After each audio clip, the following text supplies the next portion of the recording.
A7 news Andhra. గత 10 ఏళ్లలో స్వచ్ఛ భారత్ అతిపెద్ద ప్రజా ఉద్యమంగా మారిందని నరేంద్ర మోదీ అన్నారు. దీనికి ప్రజలు వ్యక్తిగత లక్ష్యంగా తీసుకుంటారని తెలిపారు. ఇలాంటి నిరంతర ప్రయత్నాలు మన దేశాన్ని పరిశుభ్రంగా మార్చగలవని పేర్కొన్నారు. స్వచ్ఛ భారత్ మిషన్ ప్రారంభించి 10 ఏళ్లు పూర్తవుతున్న సందర్భంగా ఢిల్లీలో విజ్ఞాన్ భవన్లో నిర్వహించిన కార్యక్రమంలో పాల్గొన్నారు. మిషన్ అమృత పేరిట సరికొత్త పథకాన్ని ప్రకటించారు.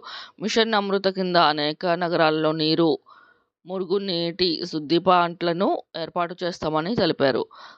దేశ రాజధాని ఢిల్లీలో ఏర్పాటు చేసిన కార్యక్రమంలో national mission for clean Ganga Govardhan యోజనకు సంబంధించి వివిధ ప్రాజెక్టులను శంకుస్థాపన చేసి ప్రారంభించారు.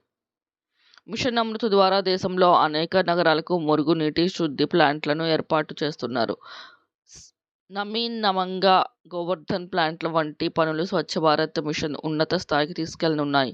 స్వచ్ఛ భారత్ మిషన్ ఎలాగైతే విజయవంతమైతే అదే స్థాయిలో దేశ కీర్తి పెరుగుతుంది.